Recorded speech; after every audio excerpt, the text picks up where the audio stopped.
Welcome to today's webinar, Managing the Climate Crisis, Designing and Building for Floods, Heat, Drought, and Wildfire, hosted by the Maryland Department of Planning in association with the Smart Growth Network. My name is Michael Bayer. I'm the Manager of Infrastructure and Development at the Maryland Department of Planning and Project Manager for the Smart Growth Information Clearinghouse. The Smart Growth Information Clearinghouse is a project of the Smart Growth Network, supported by the US EPA's Office of Community Revitalization and managed by the Maryland Department of Planning. In addition to hosting webinars, the Smart Growth Information Clearinghouse has a website at smartgrowth.org that provides information on effective growth, development, and preservation practices. The Clearinghouse provides information to help local decision makers foster healthy, resilient, and economically vibrant communities. The Clearinghouse is also the virtual home of the Smart Growth Network, a nationally recognized coalition of leadership organizations that have formally endorsed the principles of smart growth. This webinar is one in a series of webinars produced by the Maryland Department of Planning on smart growth and planning topics available for viewing at smartgrowth.org. You can also find out about planning initiatives, planning tools, and educational opportunities in Maryland by visiting the Maryland Department of Planning's website at planning.maryland.gov. We are recording this webinar and will be posting it on our website under the Webinar Archives tab. We encourage you to visit the website and to subscribe to our e-newsletter to learn about our upcoming programs. The views expressed by the speakers in this webinar are those of the speakers and not necessarily of the Maryland Department of Planning or the state of Maryland. Viewers of this live event are eligible to receive 1.5 CM credits from the American Planning Association and 1 Sustainability and Resilience CM credit, as well as 1.5 CNUA CEU self-reported credits from the Congress for the New Urbanism. To log your AICP credits, visit the American Planning Association's website at planning.org, log into your account, and search for the name of today's event, which is Managing the Climate Crisis, Designing and Building for Floods, Heat, Drought, and Wildfire. You can also search for event number 9254165. I would like to acknowledge our webinar partner today, Island Press, and their partnerships manager, Jen Hawes. Founded in 1984, Island Press's mission is to provide the best ideas and information to those seeking to understand and protect the environment and to create solutions to its complex problems. So today our speakers are Jonathan Barnett and Matthijs Bouw. Jonathan Barnett is one of the pioneers of the modern practice of city design. He is a fellow of the Penn Institute of Urban Research and Professor Emeritus of Practice in City and Regional Planning at the University of Pennsylvania. He has written many books and articles about urban design and has had an extensive consulting practice as a city designer in the United States and China. He has also been an urban design advisor for several large-scale projects in Korea. Jonathan has been awarded the Dale Prize for Excellence in Urban Design and Regional Planning, the Athena Medal from the Congress for the New Urbanism, and the William H. White Award from the Partners for Livable Places as a pioneer of education and urban design. A graduate of Yale University, Jonathan has a master's degree in architecture from the University of Cambridge and a Master of Architecture from the Yale School of Architecture. He is a fellow of both the American Institute of Certified Planners and the American Institute of Architects. Matthijs Bouw is a Dutch architect and urbanist and founder of One Architecture, an award-winning design and planning firm based in Amsterdam and New York. He is currently the Rockefeller Urban Resilience Fellow for Penn Design at the University of Pennsylvania. His work at UPenn theorizes and positions design as an integrator and innovator among scales, disciplines, actors, and issues in urban resilience and water management projects. Additionally, he researches how to achieve and increase resilience value in the implementation of complex projects. Matthijs's practice is known for its unique approach in which programmatic, financial, technical, and organizational issues are addressed, communicated, and resolved through design. He has been a pioneer in the use of design as a tool for collaboration through the development of design studios as an instrument to support the Netherlands Ministry of Infrastructure and the Environment with its long-term planning. Following their presentation, our presenters will answer as many questions as time permit. As always, you can submit a question anytime by using the questions tool located in the control panel on the right side of your screen. And as always, and for those of you who were with us last week and prior webinars, we're going to start with a poll just asking where people are from. If you're having any trouble responding to the poll, you may need to exit from full screen mode. And we'll give you about a minute or so here to respond. As always, it's interesting for us to see who's in the audience and to share that information with you. We have a very large mailing list, and our audience is always a little bit different. So where they're from varies from program to program. So thank you for being here today. We'll just leave this open for a few more seconds. I will share this, and I'm going to turn it over to Jonathan.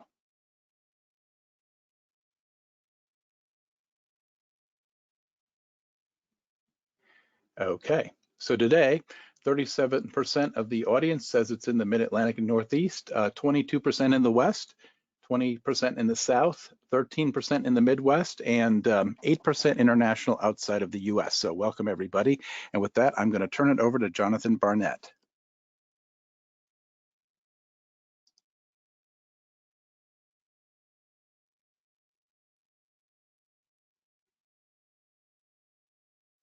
Matthijs and I are delighted to have the opportunity to talk with you today.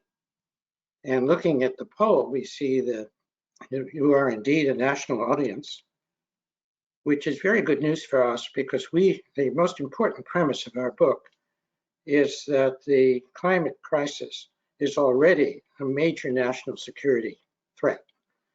And for it to be addressed, everybody has to understand that we're all in this same situation. There's people in Florida may think that the sea level rise is probably their most important threat, and they're not so concerned about wildfire, although there have actually been wildfires in Florida recently. People in California are aware of sea level rise, but are probably more concerned about wildfire. People in the Southwest are certainly more concerned about drought. Everyone has to be concerned about the rise of extreme heat, torrential downpours, and all of these factors affect food security, which is another concern. So the reason why it's so important that everybody understands that climate change affects the whole country is that it's necessary in order to get a political consensus to support the measures we need to have to manage climate change, that people understand that while you might be saving the Port of Houston from a flood surge, that it's part of the same process where you're trying to save a forest in Oregon. So the best advertisement for the real central problem, which is how do you stop climate change from getting worse, is to see how much it's already costing to deal with the effects of climate change that we have now. And there's enough greenhouse gas in the atmosphere right now that it's an absolute certainty that the effects of climate change are going to be much worse between now and 2050, regardless of progress internationally in reducing the causes of climate change. So it's a global problem, but what focus of our book is adapting to the changes, and that requires local initiatives. Matthijs, you might want to just say a few words at this point about the whole focus of our book. Yes, thank you, Jonathan. And while mitigating climate change is something that, and luckily we now have the IRA that makes great strides towards that, is a real issue and is an underlying issue. This book focuses on adaptation. So what we try to do in the book is to describe the climate crisis and the scientific causes before, in a number of chapters, giving very concrete examples of how to adapt to the different hazards that are the result of the climate crisis. And in that book, we try to use local examples, proven examples, to argue for the fact that many of the solutions are there. Of course, they can be improved, and we're happy to see constant innovation in that field.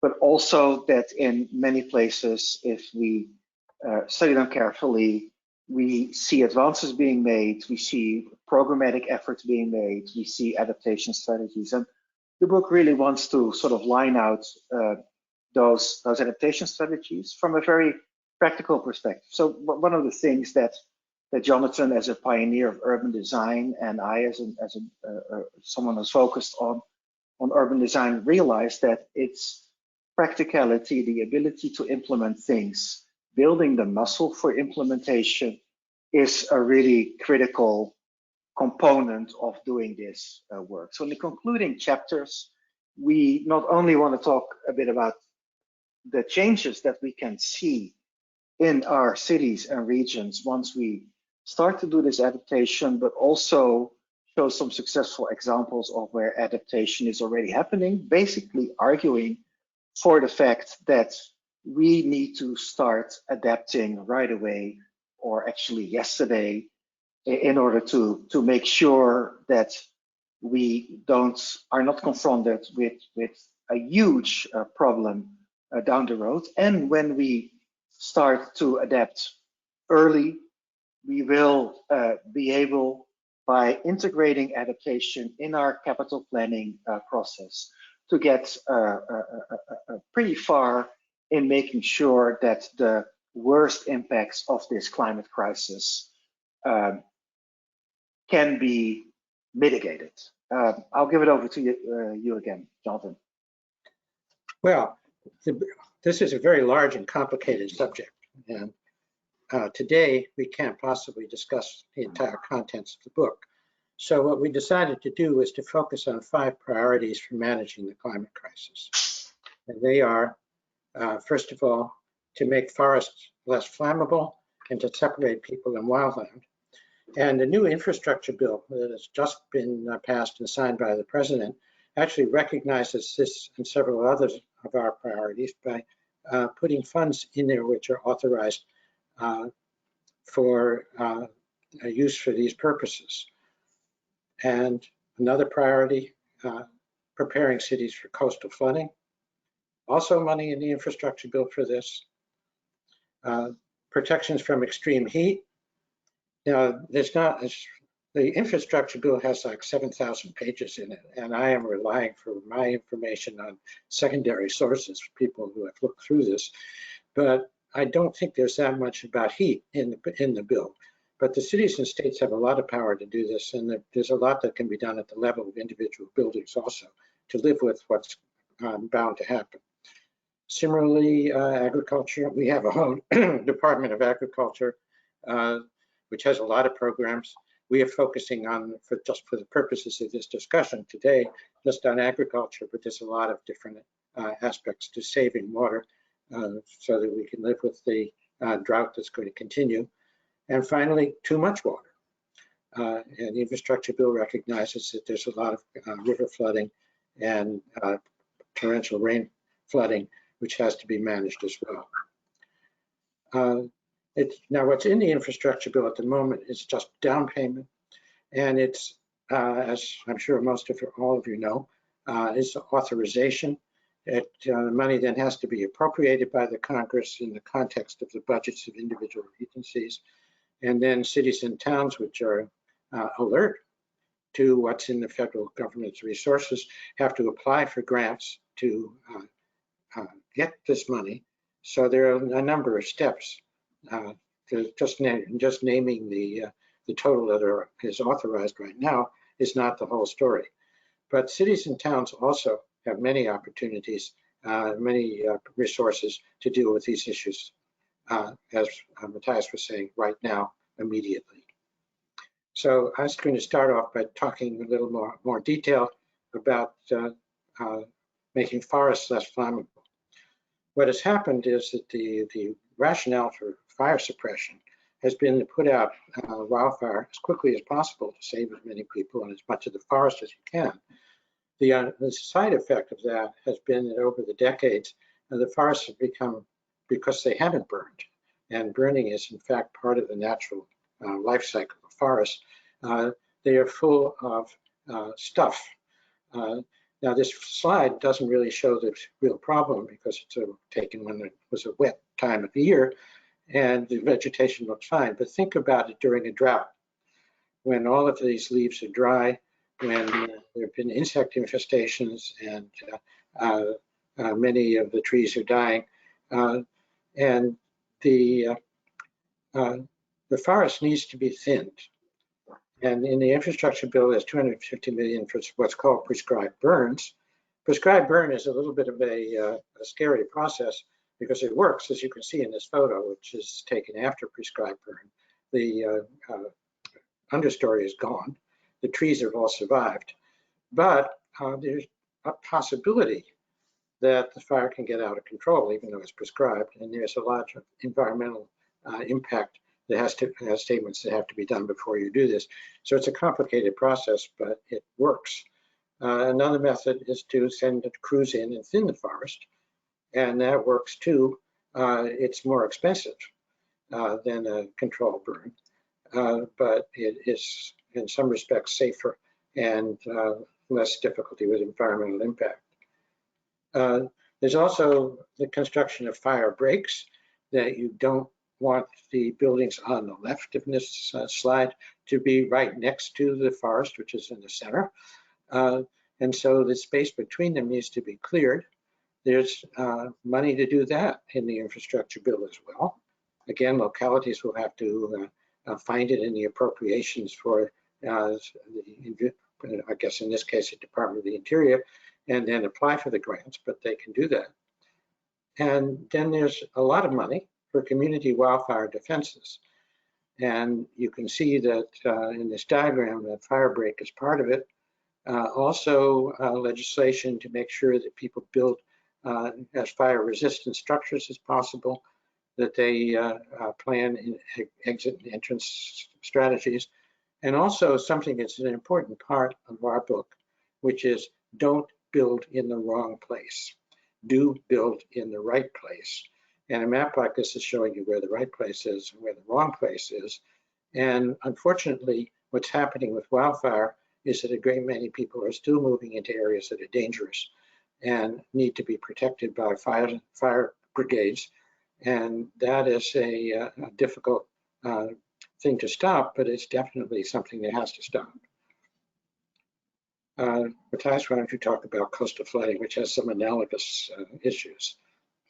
Yeah, and this, before that, I think starting why we focus here on the infrastructure bill, we feel that while we're very happy with the Inflation Reduction Act that was just passed a couple of weeks ago, the earlier infrastructure bill, the Infrastructure American Reinvestment Act, is really a piece of legislation that has a lot of resources for adaptation. And so we focused in this presentation on the money that is in that particular act. In terms of coastal flooding, of course, we know that coastal flooding is driven by two components. One is sea level rise, and the other one is increased storm intensity. And of course, those compound each other. And in order to address those for sea level rise, the way to address those is to raise the shoreline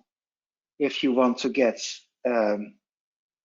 areas out of the floodplain, or to move away from the floodplain. But there are a great many other measures that can help reduce the impact of violent storms. And many of those measures by now are nature-based.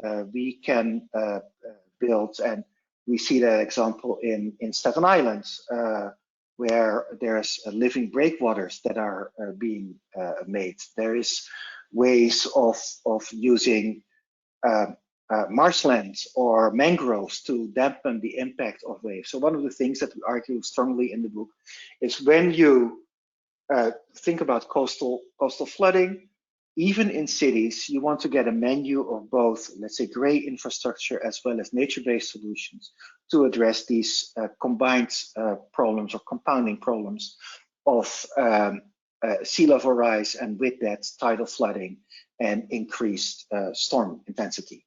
Next. And we've been doing a lot of work. The earlier image that you saw was from Charleston, South Carolina, where the Army Corps is planning and advancing a big seawall project. This is for Nantucket, which is a sort of a smaller but historically very important community, where we've been also looking at ways of protecting that historical community and all the waterfront activity from, again, increased storms as well as sea level rise. And this proposal shows an idea of barriers that would that could be closed with a gate during violent storms, making sure that the harbor is safe, as well as elevations of the coastline in order to deal with increased and higher sea levels. And it's very important to think about these issues in a very integrated way and really find ways to link these measures to sort of the daily lives and also the historical and cultural significance of the communities. Next. A project that is well known that we've been working on is the East Side Coastal Resiliency in New York City, which is the elevation of a park on the east side of New York between East 25th Street and Montgomery Street, in order to keep the floodwaters out. And using that park then also creates other possibilities. You have a bridgehead for better connections with the community across the FDR drive. And so on the next slide, what we really advocate for is that once you start to think about these types of solutions, don't think of them in terms of simply a flood wall or simply a levee, but try to integrate them into the urban infrastructure and try to use it as a way of also creating what you could call a stronger sort of social infrastructure in these areas. Next slide. And as I said, sea level rise and increased storm are compounding but sometimes separate issues. One issue that we describe in the book that is added to that is, of course, seepage of salt water and the fact that that will start corroding the different infrastructure that is there. And this is a proposal of a road elevation, which is combined with an infrastructure corridor to make sure that not only during flood events and tidal flooding, but also through seepage, the infrastructure is safe and will remain functional. Also from Nantucket. Next. One of the biggest issues all across the country has been heat waves, heat domes, which have been forming. And here, there's not much that can be done at a large scale physical level to change it, but there are a lot of things that individual cities and towns can do and individual buildings can be changed to make living with heat much easier. One thing, Montgomery County is one of the few places in the country which has done this so far, but the obverse of this is very familiar. There's almost every city or town has an ordinance which tells landlords they must maintain minimum heat in the winter. So, because if you let the heat in the building go below, I don't know what the numbers always are, but it's around 55 degrees, it becomes dangerous for people to continue to live under those circumstances. What Montgomery County has done is to say that landlords need to keep their properties at a temperature lower than 80 degrees. And so this is, again, a simple thing that can be done by ordinance and applies to rental housing, which tends to be the house the largest number of people who have difficulty being safe in a heat wave. Another thing is to safeguard people who have to work outdoors. The United Arab Emirates has a labor law. I don't know exactly how it works or how well enforced it is, but it requires a midday break for people who are working in construction or people who are working in agriculture from the hottest, what in that country is the hottest time of the day. When you tell the landlords that they need to provide air conditioning, you are in fact causing more air conditioning. But the conventional heat exchange, which we're all used to as the main way of doing air conditioning, particularly residential, well, in all buildings, is what it does is it transfers the hot air from inside the building to the immediate exterior, heating the neighborhood, the area around the building even more. There is a layer of earth, some feet down below buildings, which is perpetually at much the same temperature. And everybody knows if you go down into a basement, it's cooler down there, and that's because it's closer to that layer of constant temperature. In the summer, you can take hot air from the house and through a circulating water system, take the hot air, transfer it to the ground instead of to the surrounding air, bring the cooled water pipes back into the house, blow air across them, and cool the house that way. Has far less effect on the surroundings, and it boosts the effectiveness of air conditioning. It doesn't eliminate the need for some power use, both to circulate the water and to fan the air through the house, but it's much less electricity is needed. And the obverse also applies to the winter, that geothermal heating starts at a higher level than the outside temperature in many parts of the country. So geothermal is a well-known option. Lots of houses have it already. It is more expensive to install it than it is conventional air conditioning or heating, but it does over time pay for itself. So if you are a homeowner and plan to live in your house for more than 7 years, it may well pay you to put in geothermal. In any case, if the building code requires it, you can have a tremendous amount of savings, and people will pay less in their electricity bill. It's a cost-effective and generally effective way of making buildings cooler. Then everybody used to have awnings outside their windows 70 years ago, but once people had air conditioning, you didn't bother. It's a nuisance having an awning. It has to be maintained, but you can have outdoor shades which can roll up in the winter. It's much easier to tend than an awning, and it can reduce the heat inside the building. Attic fans, which used to be very common. Again, people stopped worrying about needing them once air conditioning came in. But this diagram shows how an attic fan can reduce the load that an air conditioner has to deal with by reducing the temperature in the attic, which is radiated through to the rest of the house. So those are all measures that can be done simply.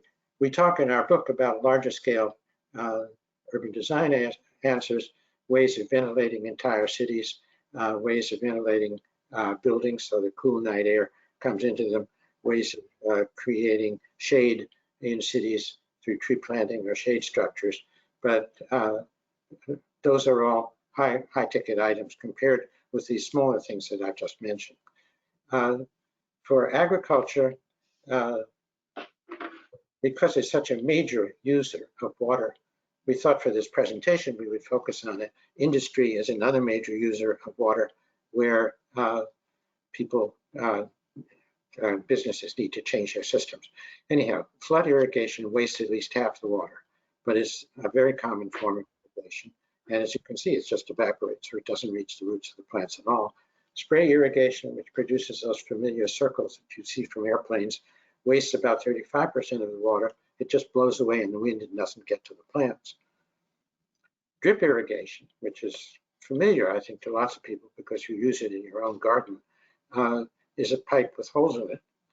And it is complicated and fairly expensive to install, but it uses only about a quarter or anyway, less than half as much water as spray irrigation.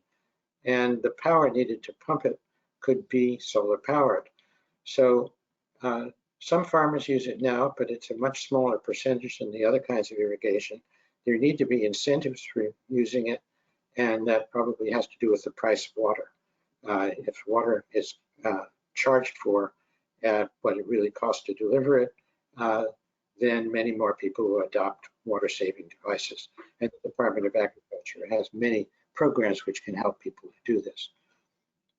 Matthijs, talk about torrential rains. Thank you, Jonathan. Yeah, and we've had a big one in Dallas, I think, yesterday, where about 10 inches of rain fell. But we've seen that across the United States, these torrential rains that come with the increased capacity of our atmosphere to hold moisture, which then can come down in a very short amount of time. In New York, we've had Hurricane Ida, or the remnants of that, but even after that, we've had a number of other overflows and for instance, flood events in the subway system.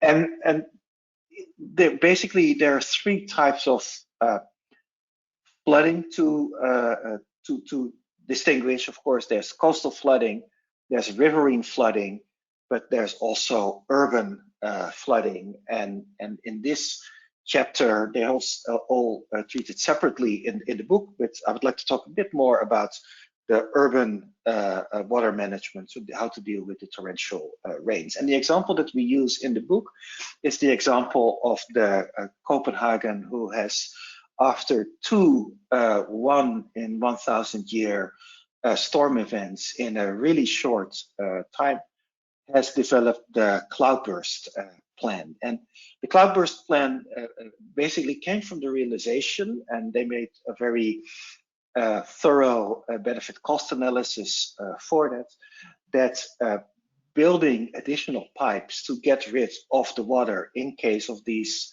big clouds burst would be very cost ineffective compared to using the urban infrastructure, the streets, the parks, the plazas, the boulevards, as a way to sometimes store and convey water. So what Copenhagen did is they mapped very carefully the flows of water in the city and started developing a number of these public infrastructures, often in the right of way, as a cloudburst infrastructure. Next. And this is, for instance, one of those infrastructures in a street where they have changed the arc of the street to make sure that stormwater, when it overflows, does not enter the facade. As you see, it is a hollow street rather than a street that is graded in the different direction. They combine, again, some gray infrastructure in the form of a pipe with areas for the retention of water, but they also use those hollow streets to convey water to places where they can store it better, because a couple of inches of water on a street is not a great problem. And next, what you see with these green streets is that, of course, they are not only functioning then as a stormwater infrastructure, but they also become nicer places to live. They help with the modal shift that is taking place in Copenhagen, very successful, also because the city was broke. They started to invest in bike infrastructure because they didn't have the money to build other type of mobility infrastructure, but it also helps keeping the city cool. And this is another image from the Copenhagen plan that shows how a boulevard, a sort of wider street, is greened with more retention capacity and the ability to sort of disconnect or have a lot of the water not reach the sewer system. And they have figured out that that helps to lower capital operation and the maintenance of these spaces by a significant amount. And so one of the interesting things for using, again, nature-based or blue-green infrastructure in the city and daring to rethink the right-of-way is that it is extremely cost-effective. Next. And the reason this flash flood mitigation is so important is because it helps control local flooding, but it also helps to intercept stormwaters before it reaches rivers, and with that it reduces the riverine flood events. And that's important to do that in urban areas as similarly in agricultural areas. The more water we can retain early, the less riverine flooding we will have. And in addition, we of course need that water more and more for other uses, because with these torrential rains often come, they alternate with significant droughts. Next. What I want to show you here is a project that we've done with an organization called Rebuild by Design in the city of New York, where we started to illustrate what is necessary to deal with extreme rainfall in a city like New York. And so we took a section of the city and basically initially visualized, because communication of these type of issues is very important. We visualized how a city would be impacted by extreme rainfall events before. Next. Before making people understand that the reason these extreme rainfall events cause so many problems has to do with the historical development of our cities. And this is an example for New York, where you see, if you overlay your historical maps with current urbanization and current flood problems, that the flood problems often appear in areas that have been reclaimed, that used to be marshes or wetlands. And what is interesting, and every New Yorker will notice, is that also those areas that flood the most are often the areas where the poorest or most marginalized communities live, because the living quality, I mean, flooding has always been a problem. It's exacerbated by the climate crisis. And that's one of the reasons that real estate prices have been often low in this area, or that government decided to put public housing there. So it's very important, in order to understand the impacts of the climate crisis on our communities, to understand the history.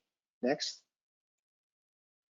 And again, for this plan, as we do in the book, we give an overview of the different existing solutions that might be utilized in order to reduce those impacts, from green and blue roofs, which have to be put in by an asset owner, to water squares that have to be put in the right-of-way or in parks, as have retention ponds, to parking lots that again often require actions on the side of the asset owners, to wetlands restoration. That is often something that you have to look at an even sort of larger scale. Next.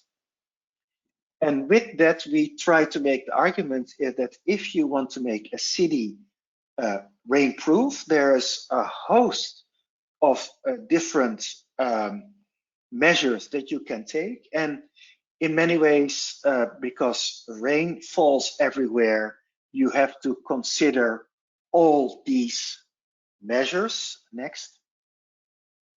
And as a result of that, you need to create the collaborations that are necessary to implement these measures. And different assets, different neighborhoods, private areas versus public areas require different combinations of stakeholders that need to collaborate in order to implement these measures. But also on the next slide,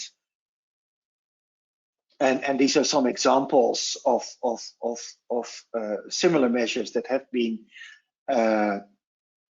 used elsewhere next, but also to reap the benefits of a greener and bluer infrastructure that mitigates not only stormwater flooding, but that there's a host of other health benefits. And of course, the intersection between green infrastructure, heat, and health is something that will be very clear to almost everybody.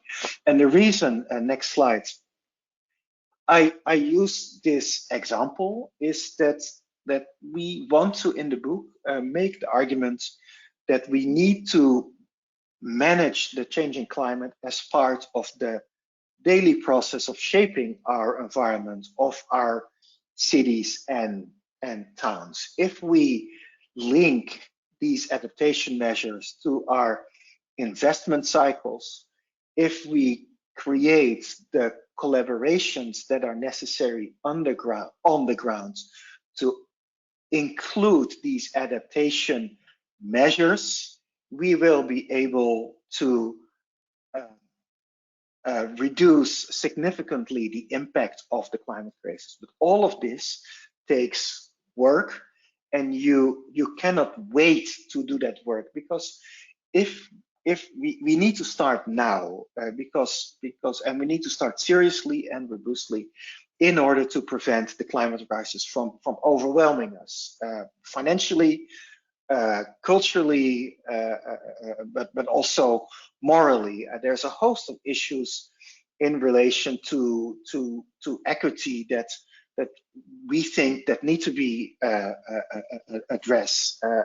We know that there's too much carbon in the air to neglect the impacts.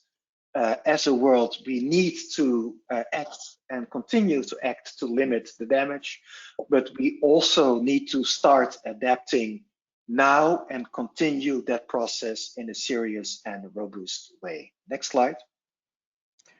Well, this one, we spend a considerable amount of time in our book reminding people that it is a national problem. So, and that there's enough greenhouse gas in the atmosphere already that it's inevitable in the next 30 years that there are going to be more and more serious problems. So here's one about the vulnerability to flooding, percentage of increase. This comes from a paper in Environmental Research Letters. The principal, there was a lot of authors, the lead author is Oliver Wing. This is a map of the wildland-urban interface, which comes from the USDA Forest Service, from research at the University of Wisconsin in Madison. And what's startling about this map is that the forest fires, wildfires that we're reading about are mostly on the West Coast. But the wildland-urban interface, where people are living close to wildland, is much more prevalent in the East. And the likelihood is that there's going to be more rain in the eastern part of the United States as the time goes on. So we're not going to necessarily have the drought conditions which are causing the uptick in forest fires going on right now. But it's something to think about, the conditions in 2050 when it's warmer and the growing seasons are different. Take a look at how your community relates to its wildland, even if there's no problem now, because separating people in wildland may be something that needs to be done even in places which don't have fire risk at the present time. This comes from the Union of Concerned Scientists. The three dots here are cities which already have more than 30 days a year of extreme heat. But the other black dots are cities that will have 30 days a year of extreme heat by 2050. On the left, if the trend continues without any mitigation, and on the right, even if the trend is mitigated. The smaller dots don't mean it's less hot. It just means that it's not as many days of extreme heat. So many urban areas in the United States will be subject to extreme heat for some part of the year, just less than the 30 days. Extreme heat being defined as days where the temperatures are higher than 105 degrees Fahrenheit. And this is an interesting map also from research by the Union of Concerned Scientists, that what they call stress in watersheds, which is a measurement, which is a combination of drought and usage. So the most stressed watersheds are the ones which are getting less rainfall, but are also having more withdrawal of water. And as you can see, the most of the problems are concentrated, and this is not 2050, this is right now. Most of the problems are concentrated in the western part of the United States, but not entirely. So the likelihood is that the more watersheds will be under stress in the future. And again, we're saying this is a national problem. Watershed is an important module for looking at the future land use and design and planning. Thank you, Jonathan. And as urban designers and as the founder of a planning firm or architecture and planning firm that works on many climate adaptation, climate resilience projects across the United States, it becomes very clear about what the impacts of the climate crisis are going to be, and how significant they are going to be, because we see many of the stresses already happening. And once you understand how cities have developed over the last centuries, mainly driven by the ability to use fossil fuels to grow, by sort of hubris about where to build, about focus on a profit motive without being very concerned about all the externalities of that planning.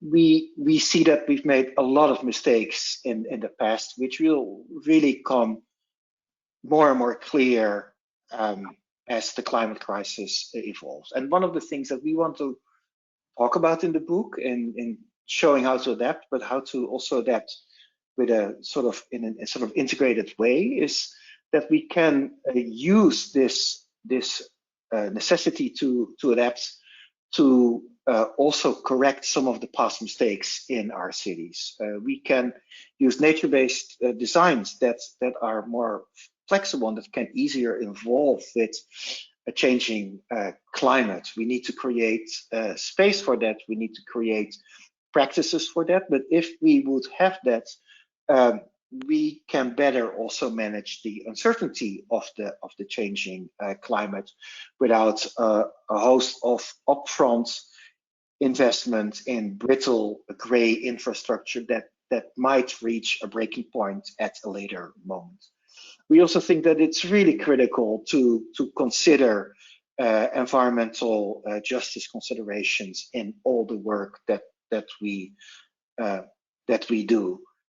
We are very happy with the focus on environmental justice that we see coming out of Washington, and I know the EJ community doesn't think it is enough, and none of the stuff that is coming out of Washington is enough, but it is a good start. But we really want to argue for keeping a lens on environmental justice when making decisions about adaptation measures and land use. And we also would like to sketch out in the book, but also in this presentation, that we can, by investing in the right adaptation measures, in the right improvements, we can create these multiple benefits, and that can help us create the cities that we want, that are healthier, that are more livable, that are more social than our cities now. Next. We did, in our final chapter in the book, we did a little bit of speculation based on the fact that so many people are looking at 15-minute cities or 20-minute cities and looking at sub-units or neighborhoods of cities as a growth module or a resilience module. And we said, what can, if we're spending all this money, what should be the ingredients of development going forward? And so that we're building in response to climate as we go about building everyday new development and also retrofitting old development. So the top cluster of 5 has to do with the talk that people have now about circular city. You try to recapture wastewater, you use geothermal assisted heating and cooling, you use biofuels, which perhaps are collected through neighborhood waste management, and you decentralize power generation to limit the loss of power over transmission lines. Places like neighborhoods in Scandinavia, where they are already experimenting with, are a good model for looking at this. And then when you look on the left, what you talk about in the design of individual buildings, you have solar arrays to add to the power capacity of the individual building, obviously going with better batteries. Passive solar design, which was a big thing 2 generations ago, but has been neglected because heating and air conditioning seemed so inexpensive you didn't need to worry about it. Looking at your flood maps and saying, okay, maybe we had better move some of the, we shouldn't have the furnace in the basement. Maybe it needs to be in the roof. And then rainwater capture for several of the reasons we discussed, one of which is that it reduces flash floods, but it also can be used for irrigation or for washing your car, all kinds of uses around the house or the building where you don't need purified wastewater. And as we've been talking about, when you build your parks and your streets, that you can build flood protection, shade, at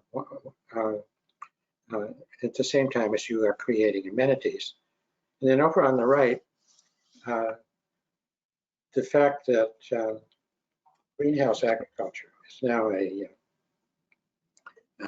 very much a coming thing. So far, mostly fruits and green vegetables, but very likely you're not going to be able to put wheat into greenhouses, but there's a lot of truck farming that can be done in greenhouses. And some of that can be done on the roofs of warehouses and parking garages, and can have good food closer to consumers. There are greenhouse farms being created in Appalachia, which are within easy driving distance of many cities and are using land which is not really suitable for agriculture, but is perfectly suitable for building. The point that we've made several times about separating people from particularly from wildland, that there's a major land use policy issue there. That buildings, as could we go forward, need to be not only earthquake resistant, but which is often required by code, but fire resistant beyond what most codes require now, and wind resistant. Again, some places already are doing this. And then finally, that the layout of the city can be organized.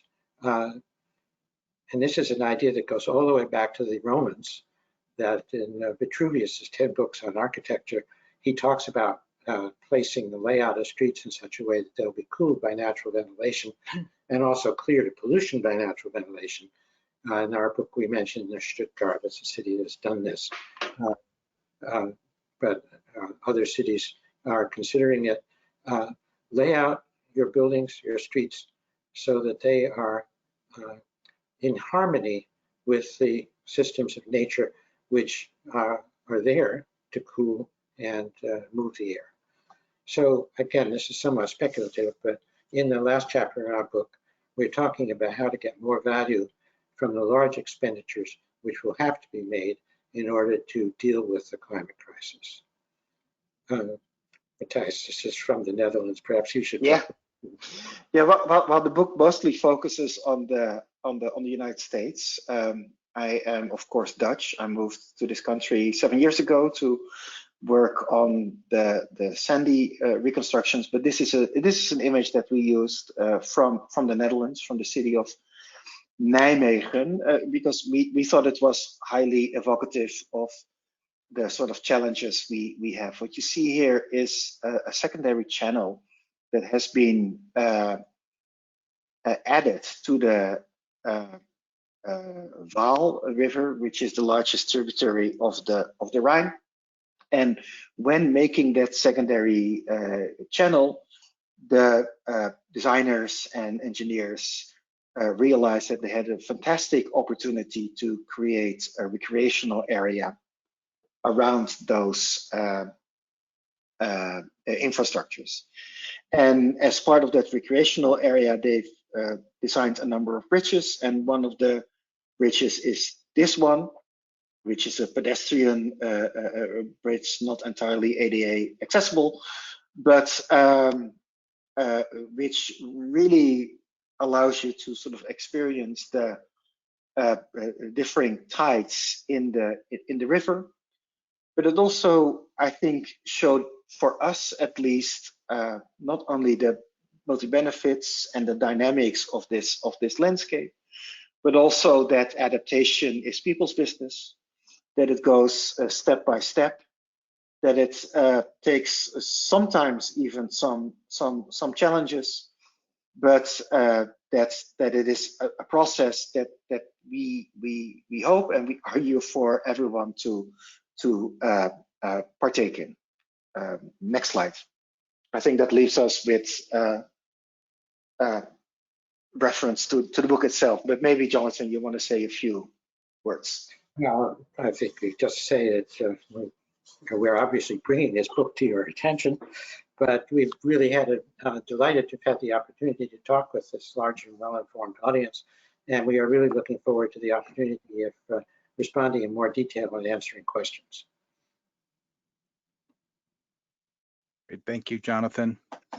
And we'll now move into the Q&A portion of our program today and have each of our presenters turn on their cameras so you can see them during this portion. And I'll just let everybody know that we have received many questions today and comments as well, and we'll give these to the presenters, and you can continue to add them to the queue for us, and we'll go for probably at least a half an hour here for the questions. And as usual, there were some very specific to the presentation, and then there were some more broad ones in regard to the topic itself and some of the areas that you covered. So we'll jump around a little bit as we go through these.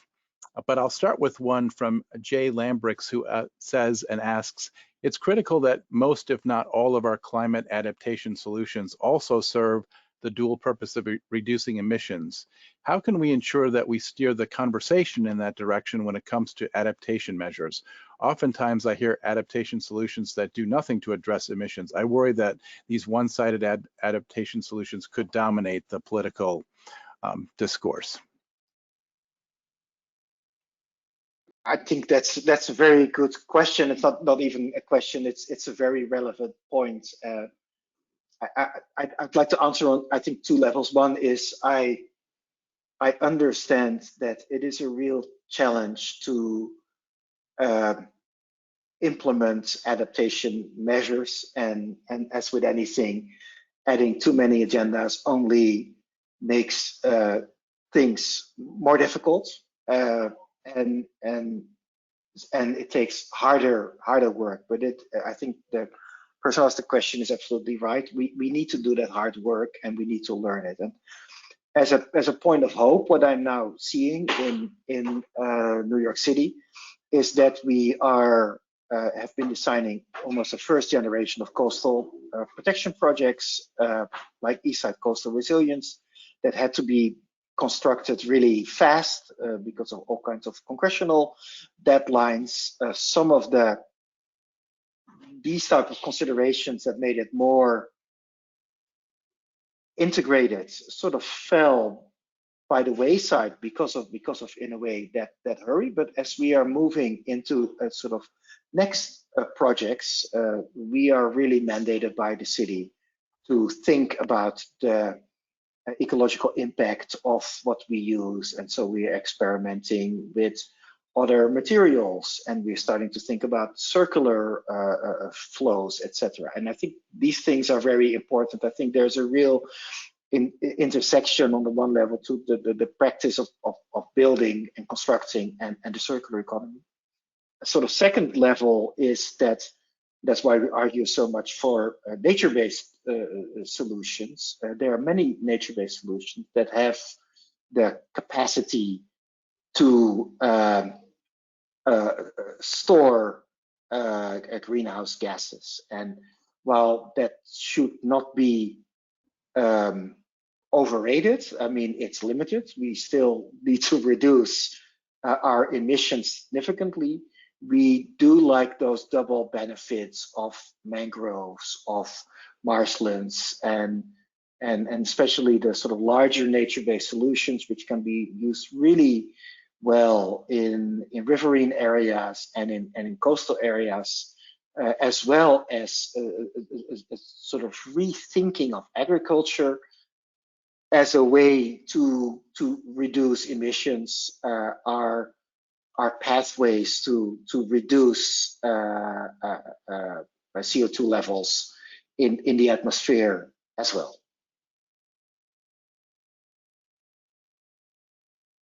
Did you want to add anything, Jonathan? Well, I think that was a pretty complete answer. Why don't we go on to another question? Okay, we have many to go to. Next one here is Jason Scriber, who says, how can we resolve the conflict between both the wider spaces needed for water infiltration and air movement, as well as the neighborhood infrastructure for power generation and waste management, versus the inherent impacts of any resulting lower density sprawl? Well, sprawl isn't quite, it's so pejorative a word, and I've been using it for years, but I'm realizing that suburban, it's really a lifestyle decision that people are making. And so the challenge isn't really to get everybody to move back into more compact communities. It's a challenge to manage what has already become a given in many places. And there are many opportunities. I'm afraid by addressing sprawl, I may be getting a little bit away from your original question, but the big problem I think the question is talking about is that continual suburban expansion is simply misusing land. It's taking agricultural land out of use that we really need to have it. B, it is paving over and bulldozing a lot of places that shouldn't be paved over and bulldozed. And so we need a better land use system.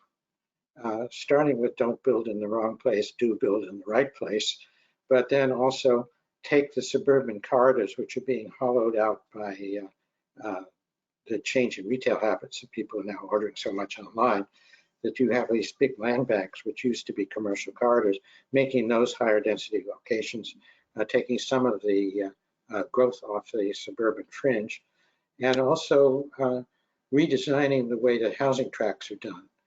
It's a very technical point, but I think that the minimum lot size is a major offender.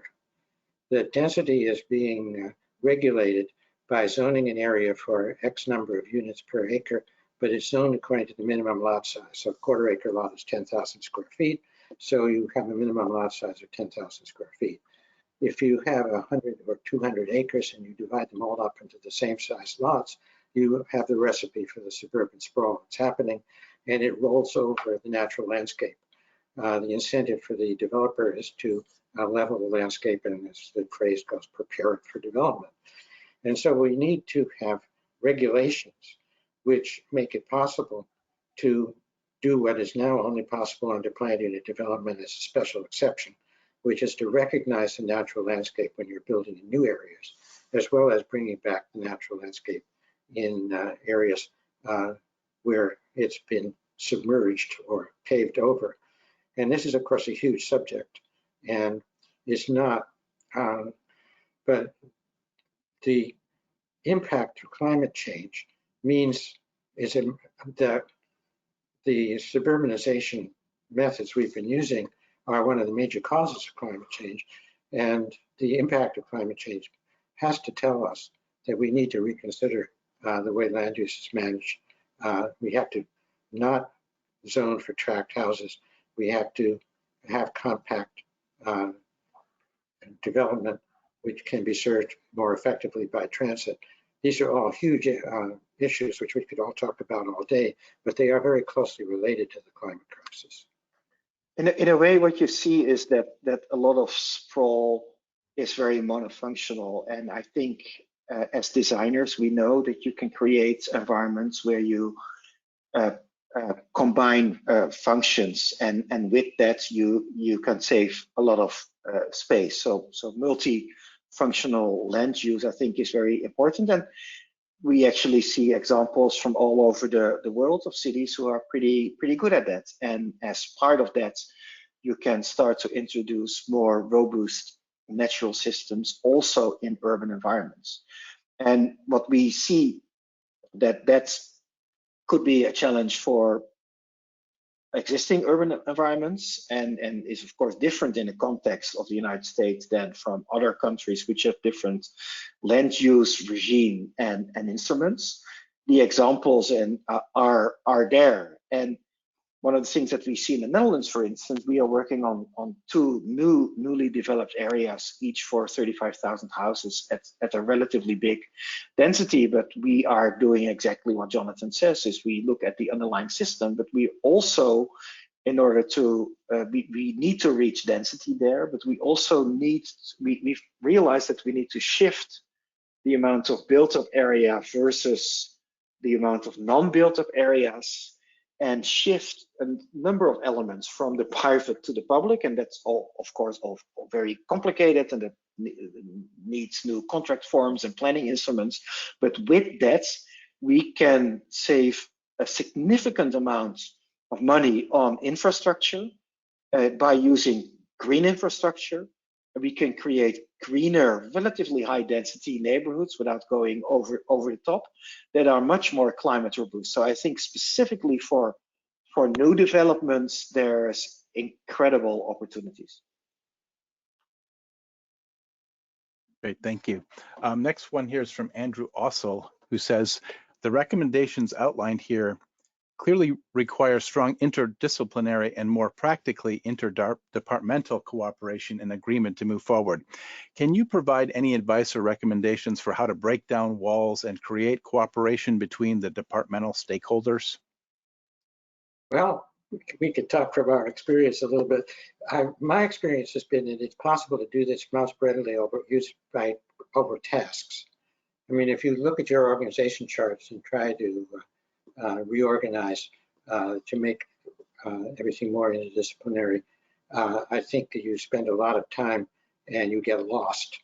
But if you organize, for example, states are creating multi-state compacts in order to manage passenger rail. And so you have these really very separate jurisdictions, but you create a integrated jurisdiction which deals only with the idea of upgrading passenger rail. Similarly, local communities could cooperate with each other over the maintenance of the watershed. When you get down to the disciplinary level and you're saying what's happening down the hall in the people who are reviewing the engineering for the subdivision, as opposed to the planners who've just been out talking to the neighborhood, there again, I think you have to talk about the task. You have to get your development approval system integrated. You don't have to talk about integrating the agencies, but you have to talk about how to manage development approval. So the basic message, as far as I can understand it, is you get into this interdisciplinary cooperation and interagency cooperation if you unite around an objective. I think one of the lessons that I've learned is start early with collaborating and reaching out. If you wait too long, it's going to be much more difficult. And one of the practical things that we've been doing around a number of projects is to start off the project initiation phase with what we call an exploration of the solution space, where we bring different agencies and stakeholders together in a room and say, this is what we try to achieve. And we vet those goals, but we also have a conversation about what is the solution space, what are the things that we need to take into account from your perspective, from the way your agency is structured, from the way you organize your operations and your capital planning, from the way you see your relationships with other stakeholders in the city. What do we need to take into account? And agree that together we try to create as big a solution space as possible, but also have clear limits where we say, let's not burden a project with things that cannot be done because getting something, or that are very difficult to do, because getting real results and in relative harmony, it will never be full harmony, is really important, because we keep arguing, we need to build the muscle to do this work. So start early and really think about the solution space. And would you agree, Matthijs, that you're talking about uniting all these people around a particular task? Yes. Yeah. It's a large effort for any of these areas. Next question here is from Robert Leiter, who asks, have you identified any metropolitan areas in the US that are successfully taking a regional approach to addressing these issues?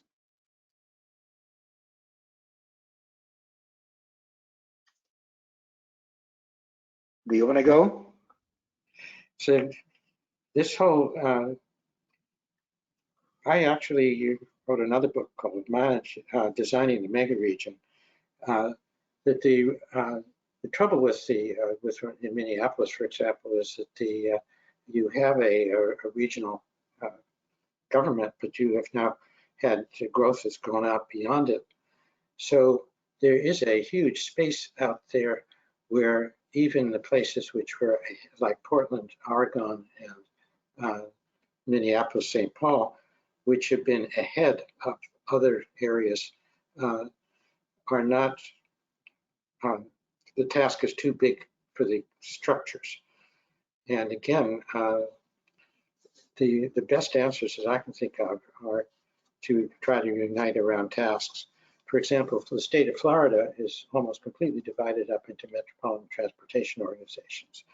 And so you have an existing system, admittedly very focused on building highways, but you have an existing system where you have a state council of MPOs, and you could take the MPOs and make them into a multi-region cooperation and planning area. So, you know, there are obviously in the San Francisco Bay Area, there have been a lot of efforts, the Regional Plan Association, a lot of effort in the New York, New Jersey area, a lot of efforts to try to coordinate, but it's a big problem, and I don't know of an area where it's really under control as far as environmental issues are concerned. For instance, in the book, we talk about the Miami-Dade area, which have a CRO that works above the municipalities at the somewhat regional level. But I think your question is absolutely spot on. It happens too little. If it happens in the New York region between governments, it's very, very difficult. New York doesn't see New Jersey. The Army Corps in their current head study looks at the entire estuary. The Regional Plan Association does work, but it's still a huge challenge. But we have some projects where, for instance, we are working on the Resilient New Jersey project, where we work on different scenarios and say, well, we sort of map out what the benefits of regional collaboration can be in opportunities that arise, resources that can be assembled through that And once we started mapping that out, we see a slow start, even in a home rule state as New Jersey, of local municipal governments wanting to engage with their counterparts in addressing things at a more regional level, because it creates a lot more opportunities and a lot more resources often. Thank you. Okay, next question here is from Suzanne Belmont, who asks, do you have any specific advice for businesses with larger campuses and how to approach these ideas of building that might not fit within our current county or city rules or approaches?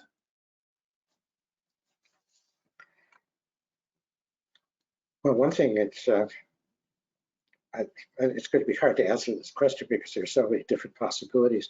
One thing that's happened in Philadelphia, which is kind of interesting, is that your water bill now reflects how much water is going into the stormwater system. And it has encouraged University of Pennsylvania and Drexel and other universities to say maybe we can save a little money on our water bill if we build water retention into our campus. And so if you are looking at a land use perspective, there's looking not directly at the environment, but looking at the way the land is used. One of the things that is a big open question at the moment is how many people are going to go back to an office job.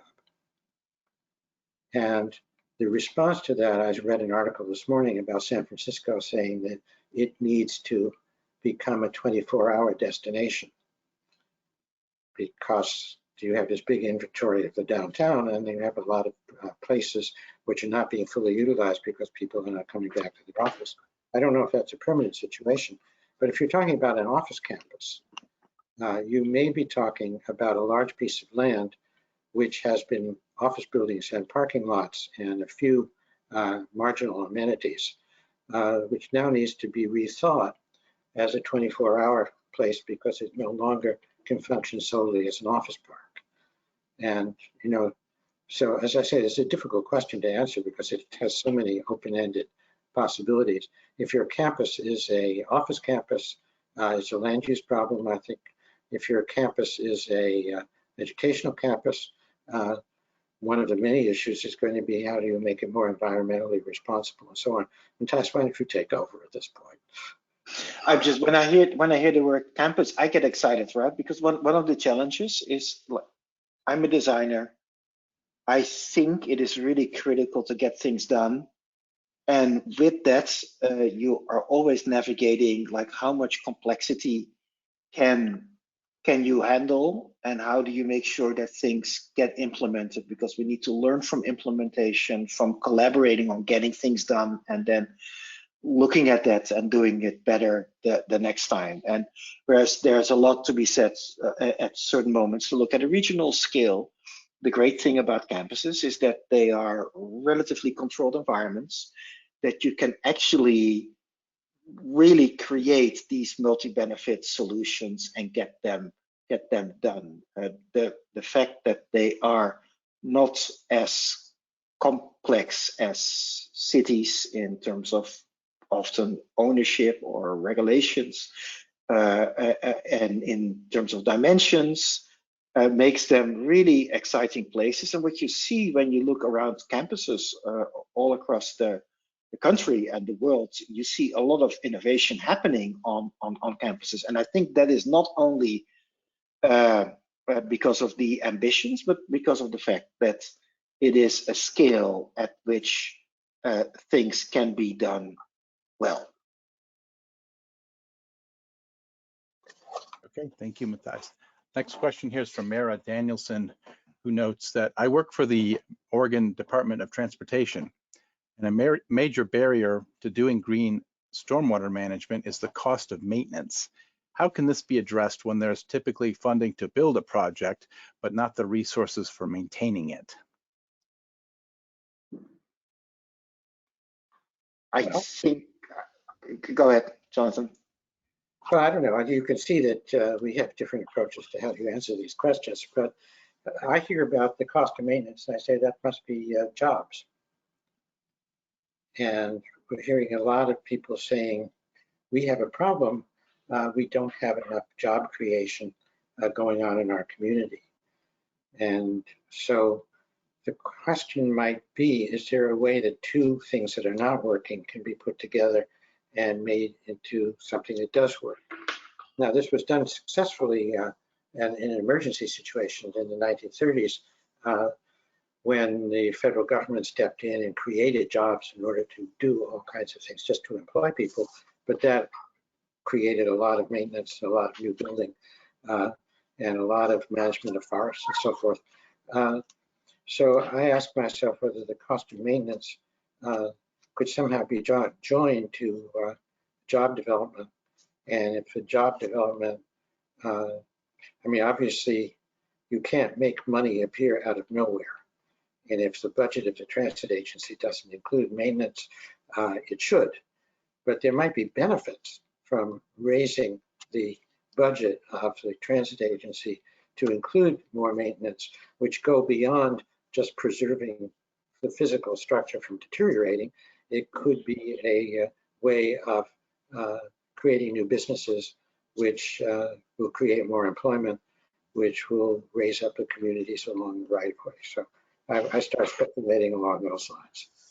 In the Netherlands, we are experimenting more and more, coming to the conclusion that we really need to look at benefit cost analysis over the entire life cycle and include capital cost and operation and often financing cost as well for projects that have a private component. And once you start to look at the life cycle, these things appear, and that's not practice yet in the United States. And I think the question is a really important one, because you need to take these things into account. Another element that we are exploring in the Netherlands is also, if you want to look at the entire life cycle, can we take into account future climate impacts and start planning for more long-term as well? I think those are hopeful developments. I also see that those are being translated in new contract forms in P3s, where public and private entities make agreements. And I see that as a positive development, but there's a really huge amount of work to be done, not only from the perspective of prudent use of resources, but also indeed because of the benefits like what Jonathan talks about as green jobs, workforce development, and maybe even a number of benefits that are less easy to capture now. Okay, thank you. Next one here is from Denise Nelson, who says, with reference to the neighborhood resilience circle slide, there does not seem to be a person or position at a local government to oversee all types of infrastructure and community services to optimize their use or interaction. There are a series of department heads for public works, public utilities, transportation, planning, park and rec, etc. But the mayor or county manager doesn't ever seem to have a person or role to get these department heads to collaborate. Have you seen a model that works? I know models that I have proposed going back many, many years when I worked on a mayoral campaign.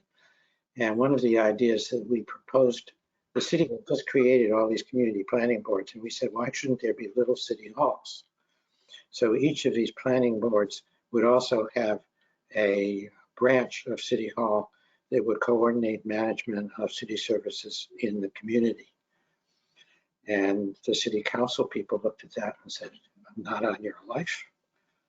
We are under no circumstances going to fund anything that goes into our constituency and mobilizes for the mayor. So no. But I do think that decentralized management, if there's a way of making it politically acceptable, if you're going to have 15-minute cities, you do need a management structure for the 15-minute part of the city. The position of a chief resiliency officer, often residing directly under or close to the mayor, is interesting in that respect, right? and that they've been pioneered by the Rockefeller Foundation, the 100 Resilient Cities program, but have been now sort of replicated outside of that network as well. And the idea of a CRO is indeed that person can be the oil and the glue between the different departments and link them together. And that's hugely challenging, and often they work best when there is a strong mayor who really demands collaboration. But it is as a model, it is a decent start. Thank you. This one's from Deborah Jensen, who says, I presume the streets in the Copenhagen example you showed were retrofitted. Could you talk about the process of retrofitting these streets?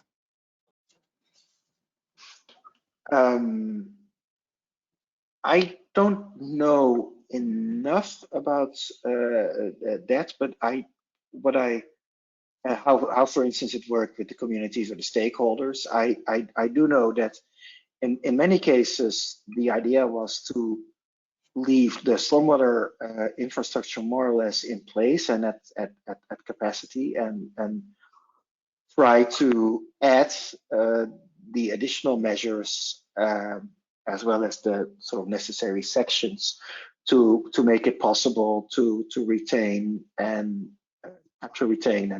convey stormwater. In Copenhagen, reducing the amount of the right-of-way that is used for cars has been easier than in many places because they have been so successful in increasing the modal split for bikes. And so in a way, there were two parallel processes. One is to really create that modal shift in the streets, as well as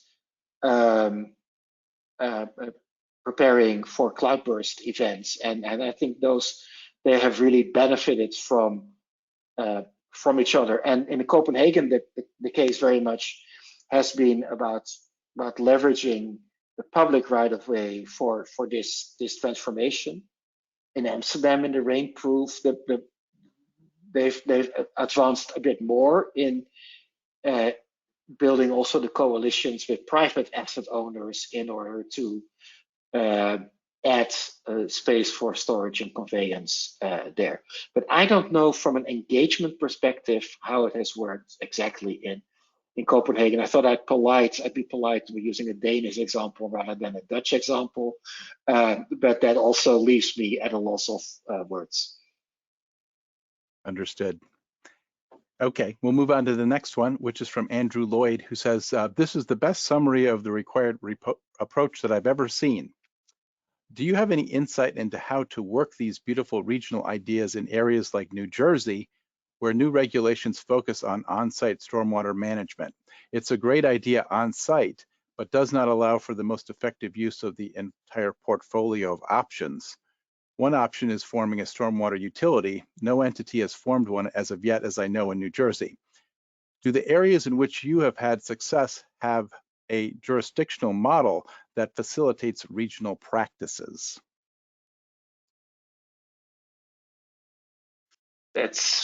I'm not sure if I can answer that. I do know that a good practice in dealing with stormwater infrastructure also on private property has been in Philadelphia, right, where stormwater fees and credits are being given for companies that would be sort of changing their parking lots. And Jonathan already used the example of the universities coming together. But I'd be at a loss of words of concrete successful regional practices for stormwater. I think you need political leadership to understand these issues. And unfortunately, it's the Intergovernmental Panel on Climate Change didn't see the speed at which these changes were coming until pretty recently. One reason was that they didn't include the melting of the polar ice caps because they didn't have enough scientific information. So the early estimates of when the sea level would rise and when the air currents and so forth would change put the issue off towards the end of the century. And obviously no politician who's being elected in the next election, you tell them there's a major issue and it's going to be, by the end of the century, it's going to be a big problem, and there's no political leader who wants to lead that far into the future. Now it turns out that the danger was underestimated, and the flooding is happening now, not in 2070 or 2090. And it's quite clear that it's getting worse, and it's getting rapidly worse. That people are seeing that by 2030, it may be what people had expected by mid-century, and by mid-century, it may be what people had expected for the end of the century, or might be even worse than that. And the political leadership is still not seeing that. And when you're talking about making statewide policies, there has to be somebody at some statewide level who's advocating that. And that person has to see the electoral value of being this kind of advocate. So it's this circular problem that the only thing that really works is fear. And the problem is, by the time people become really thoroughly afraid, it's really too late to act. So this is why we are jumping up and down and screaming in this book and say, hey, this is a real problem. But translating what we're talking about into political action is going to be a really tough problem. We know how to jump up and down and scream. We're not sure we know how to do the next step.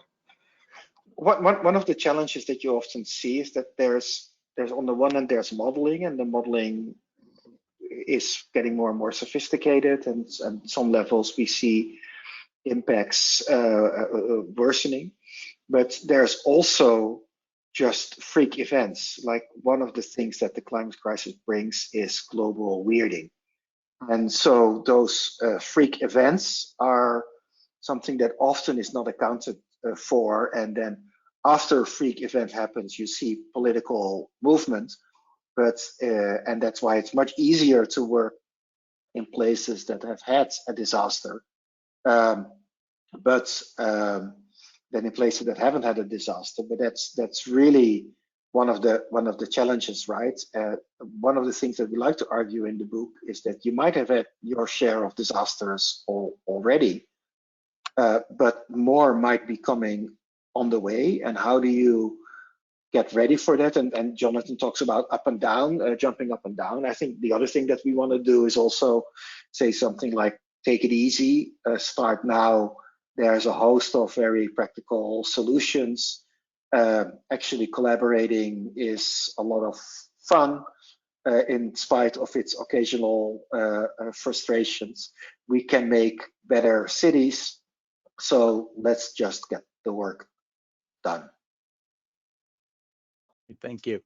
I think we'd like to just ask a few more questions given the volume that we've gotten. I know we're a little bit over our time, but we'll just go with a couple more if you both have a few more minutes. Sure. Excellent. Actually, based on what Jonathan and Matthijs were just saying, I think this question kind of fits there. And it's from Elizabeth Nowak, who mentions, for whatever reason, climate change and trying to manage the crisis is a major political flashpoint.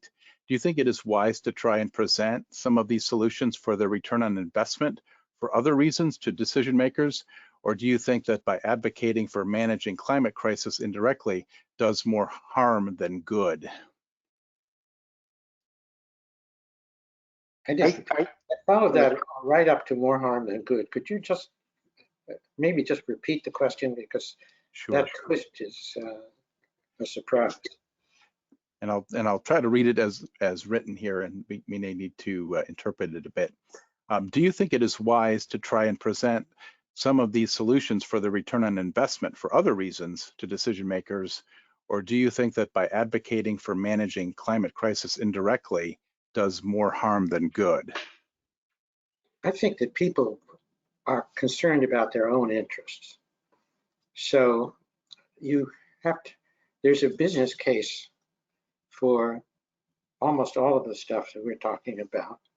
And I do think it makes sense to say, yes, there's a climate case, but the Miami-Dade County, they got a report which laid out the business case for the necessary management for mostly of flood surge, but the number of job hours created, the amount of work created in the community, and the economic fallout or benefits from having this happen. So that yes, if you can make a political case and an investment case, which is based on based on something good happening. Whereas if you try to attack the people who refuse to believe in climate change directly, I don't think you get anywhere, because you're arguing about religion. And what I feel very strongly is there's no point getting into an argument with people about religion. So I'm still not quite sure what you mean by more harm than good, but I do think that a practical and effective way of introducing necessary measures to protect against climate change and keep us safe is to emphasize their economic return and the rise in property values, or the preservation of property values, and all the things, as Matthijs mentioned earlier, the benefits of amenities that can be created at the same time you're creating protections. Then making those cases is more effective than saying the sky is falling, what should we do? But I think there's, in your question, what I read is the conversation that a lot of people in the climate community had is like, do we want to talk about adaptation when we need to talk about mitigation, right? That's where the fundamental work needs to happen. And I think within the climate community, there has been a shift. At some moment, we realized that it's too late to focus only on mitigation. We need to continue to focus on mitigation, but we need to adapt as well, because the impacts are here and now and are going to get worse even if we stop burning fossil fuels today. Okay, thank you. Here's one from Albert Lee, who asks, how much emphasis should we put on adaptation versus relocation? Sea levels will continue to rise at an accelerating rate, making adaptation unsustainable in the near future. Should more investment be directed in developing in and relocating to less impacted areas like we are advocating for wildfires? Yes, we talk about that in the book, but I think that climate migration is an understudied and an underplanned phenomenon that will happen, and it's often not even like, can you continue to live in coastal areas or in riverine floodplains or other areas of danger, but once you add up the costs of maintaining an infrastructure and fighting wars and prolonging the ability to live there for a very long time, it's just going to be very difficult. And from an actuarial perspective, shifts are going to happen. And if we don't plan for it, it's the vulnerable communities that are going to suffer for that. So it is an imperative to be much, even though it's very difficult given how taxes and politics are structured in the United States, to have those conversations. We need to have them. If you take a national perspective, which is pretty difficult to do, but let's suspend disbelief for a second, take a national perspective. There are a lot of communities in this country who are losing population. Agricultural communities which are no longer viable for various reasons. The so-called Rust Belt cities, which have seen big reductions in population. These are places that could accommodate more people. And in many cases, they are not on the front line. I mean, everybody is affected by climate change, but they are not going to be affected immediately by storm surges or wildfires. And nobody wants to move. I mean, there are people who prefer to move, but most people, it's a life-changing decision, and it's very difficult. And if you take it entirely as a consequence, something bad that is inevitably going to happen, you just postpone it. So the question is, could you turn the fact that many people are going to need to relocate into a way of looking at the opportunity for the whole country to restructure in a positive way, so that people, when they had to move because the house by the shore didn't work anymore, I mean, some of them can just move to a short distance away, but people who want to think about, let's move to a part of the country where this is not an issue.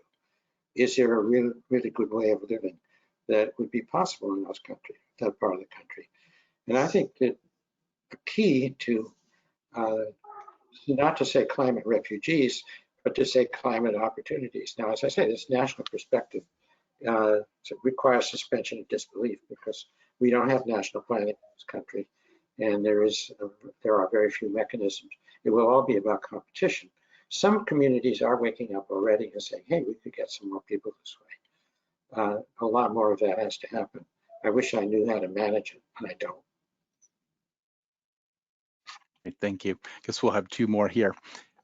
This one is from a public sector perspective. Is government doing enough to incentivize private entities to innovate and mitigate the negative externalities they produce? Or is government not taking a strong enough of a position to mitigate the climate crisis? I would say that government, of course, can do more, and they should always be doing more. We also see that specifically, for instance, then in the IRA, there's a lot of incentives also to innovate in the climate space. There's a number of things that I find a challenge. What you see in the United States in general is that getting projects built, if you're, for instance, a real estate developer or whatever, is really very, very difficult. And so the calculation that many developers have is we need to make sure that we do risk reduction and that we don't have things that make our life even more difficult. And what I see, for instance, in New York, you have a blue roof subsidy program for private asset owners. But asset owners, they sort of say, well, I don't want to apply for that, because even though I can get my blue roof paid for, it might slow things down, and the terms of the subsidy program don't align with my time schedule exactly for the project, and they create more liability. So let's just not do that. And then the government is also reluctant to force these type of measures upon the private sector. So part of I see that there's often a misalignment between incentives and the daily practices of building a city, and I think a lot can be improved there. And I often see that still, of course, governments rather give incentives than give guidelines, and I think there should be a doubling down on incentives, but also more guidelines should be given. And I see the government there being reluctant, and the end result of that might be huge externalities that could come to the forefront only later in this century. I think a lot of the problem has to do with the way we think about property rights. And people talk about property rights, and you hear a lot of conversation when a government program is proposed that it could be a taking. And nobody ever talks about what I would call a giving, which is that the properties don't have much going for them if they didn't have sewer systems and streets and all the other public investment. And I think at some level, there has to be more understanding by the public of what the government has in fact provided to make development possible. And it may be that in the future, because it's becoming harder and harder to develop in the next 40 years of your, or 30 years of your mortgage without some kind of protection, there has to be a better understanding of what it is the government is providing. And maybe the climate is a way of making that more visible. That in places like Miami, where the development is realizing that they are going to have to pay for protections, and those protections may only be good for 20 or 30 years, but at least it's a protection will hold their investments for that period of time. There is an understanding that that has to be factored into the development pro forma. So I think the local governments need to conceptualize the value of what they are providing. You know, this is professorial, or you know, it's pretty tough for somebody who's working in a local government to do this. But the property owner has been given more than the property owner really should have. You know, the entire state of California, for example, is really created from government subsidy, water subsidy, railroad subsidy, defense investment in defense companies building their factories in California and so on. And therefore you have a whole culture in which the developer expects to be taken care of at no expense. And those externalities have to be priced and made a more general responsibility.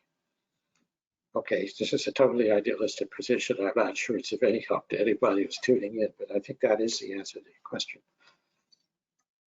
Thanks, Jonathan. And I guess this last one here is from our colleague Jason Dubois, who asks, what changes are needed to our educational systems to ensure that the next generation is adequately prepared to design and implement our adaptation measures? Okay, Professor Bouw, what would you say about that? So what I try to do with my students is to really teach them to collaborate, and to teach them to listen to others and empathize with others, because it's only through collaboration and that requires understanding where others are, maybe for different lived experience or different disciplines or different institutional arrangements. Only through that can you work out the necessary kinks that you would have to work out in order to get stuff done. Another component that I find really important is we're at a school which is fantastic, because there's an urban planning department, a landscape architecture department, historic preservations, and fine arts. So even within the school, these collaborations can be very productive, let alone with other schools within the university or with communities or with people in the city. And with that also comes not only collaboration, but on the one hand, trying to do things in the here and now, as well as thinking about the long term, including the uncertainties. And bottom line, for people that grow up in a sort of design environment, it really means shifting your control position from trying to control your own environment first and your own ambitions, to sort of saying, I'm a participant in a very complex process, and within that complex process, I'll do the best I can and give what I have to give to that process. Matthijs and I are both professors of practice, and that title reflects a certain ambivalence on the part of universities about professional practice. that they are very concerned not to be seen as trade schools. And they communicate this to the student, that we are trying to teach you a subject, an academic subject, and professional practice is something else. And I think when you are, that might have been a tenable position when professional practice was pretty close to being a constant, although I'm not quite sure when that might have been. But in a situation where your student in the course of the professional lifetime is going to be confronting, I mean, consider that a student graduating today will be in his or her 50s in the mid-century. Preparing these students for dealing with the major changes that are going to happen has to reflect some consideration of what they themselves will be doing in 10 years or 15 years out. That they need to be prepared for what they will have to deal with. And as I said, the universities have tried to create a academically respectable structure around departments, even landscape architecture or city planning, which does not talk too much about implementation. And unfortunately, implementation is not just a simple thing that they can pick up in a year when they have their first job. It's going to be a continuous lifetime problem. And the schools are going to have to figure out how to teach that. And Matthijs and I are, of course, already on board with this because we've been fulfilling that role in the university already. But I do think that schools are going to have to change a little bit so that they are preparing the students for a lifetime in which what they are doing is going to change not once, but many times. Great, thank you, Jonathan. And thank you both for kind of covering so much ground today, not only in the presentation, but in the questions. And as usual, we could probably go an extra half an hour, 45 minutes to the rest of them, but we will share them all with you. Just wanted to give you both a chance for some closing thoughts and takeaways for our audience today. And we'll start with you, Matthijs. I don't have any closing thoughts. Thank you for your very good questions. Thank you for having us. And I really hope that this conversation and this book helps people work on this almost central problem to our day and age. And so giving the opportunity to talk about this is always a real pleasure. So thank you very much. Yes, I agree. We have, it's been a great experience giving this talk because of all of the really thoughtful questions. And I'm sure I saw some of the preliminary questions which didn't get asked on camera beforehand. It's a great privilege to be able to talk to people who are so committed and we know are taking these issues so seriously. So thank you for your time today. Great, thank you both. And with that, we'll conclude our webinar today, Managing the Climate Crisis, Designing and Building for Floods, Heat, Drought, and Wildfire. I'd like to offer a great big thank you to Jonathan Barnett and Matthijs Bouw for a great presentation, to everyone who attended today, and to John Coleman, our communications and technology guru, who helps to make this all happen. The complete recording of today's webinar will be posted on smartgrowth.org. Also, for those of you who have requested one, all attendees will receive an email that will contain a link to a personalized certificate of participation. Please look for this follow-up email if you need the certificate to claim other continuing education credits. When you exit from today's webinar, you'll be asked to participate in a short evaluation. Please take a few moments to provide feedback so that we can continue to improve the webinar experience for you. And finally, keep an eye on smartgrowth.org and your email inbox for details on other future webinars. As we sent through the chat, there is already information on the website about our annual Walk-in-Our series in October with the Maryland Department of Transportation. Please visit that to look at that information, and we'll be sending out information about that programming and other webinars soon. With that, I wish everybody a great day.